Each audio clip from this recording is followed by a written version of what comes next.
आप सुन रहे हैं top of the Bollywood with स्वतंत्र।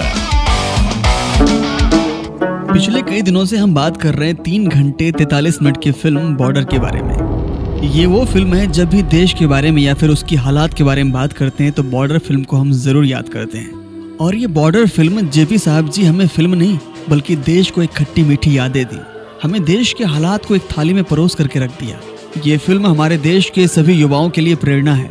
जिस देश में आज पूरे शान शौकत और गर्व के साथ आराम से रह रहे हैं, उसके पीछे हमारे देश के कितने वीर जवानों ने कुर्बानी दी है, शायद इसकी कल्पना नहीं कर सकते। चलिए बात करते हैं आगे की कहानी के बारे में।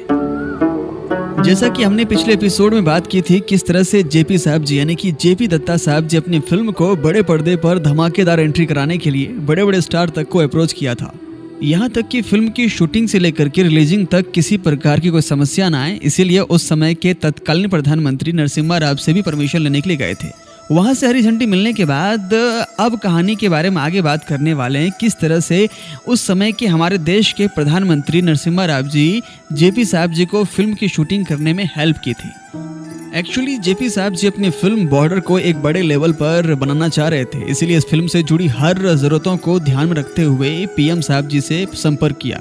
बातचीत के बाद जेपी साहब जी ने उन्हें स्क्रिप्ट दिखाई। कहानी सुनने के बाद पीएम नरसिम्हा राव जी बोले ये फिल्म जरूर बननी चाहिए। उन्होंने आगे ये भी कहा कि इस फिल्म के लिए सेना का फुल कॉपरेशन मिलेगा। इसलिए मैंने पिछले एपिसोड में कहा था, बॉर्डर फिल्म में आपको जितने भी सैनिक और हथियार दिखाए गए हैं वो बिल्कुल रियल है। यहाँ तक कि बॉर्डर के सेट पर सेना के जवान के रोल में कोई जूनियर एक्टर नहीं रखा गया था, वो सब रियल सोल्जर थे। और उसमें जो आपको टैंक से लेकर के 1970 युद्ध में जितने भी बंदूकें इस्तेमाल किए गए थे वो सब असली बंदूक जो कि यूज किया गया था। और ऐसा इसलिए किया गया था ताकि फिल्म एक रियल बेसिक लगे और फिल्म में ऑथेंटिक लुक दे सके। और इसी लुक के लिए जेपी साहब जी शूटिंग के टाइम पैसा पानी की तरह बहाया। अगर पैसों के बारे में बात करो तो जितने भी सपोर्ट मिला है आर्मी की तरफ से, एयरफोर्स की तरफ से, उसके लिए जेपी साहब जी ने ढेर सारा पैसा भी खर्च किया था।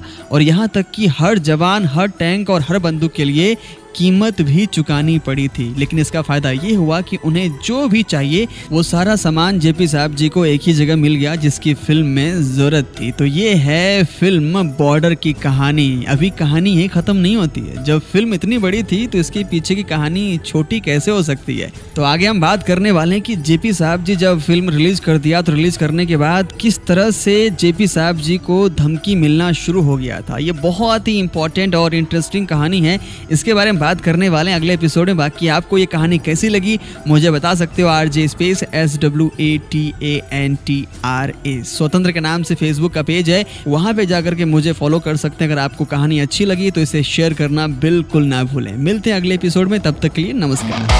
आप सुन रहे थे top of the Bollywood with स्वतंत्र। ऐसी अनसुनी कहानियां सुनने के लिए चैनल को अभी सब्सक्राइब करें, वीडियो को लाइक करके सपोर्ट करें। आप हमें पॉडकास्ट पर भी सुन सकते हैं। पॉडकास्ट सुनने के लिए दिए गए लिंक पर क्लिक करें।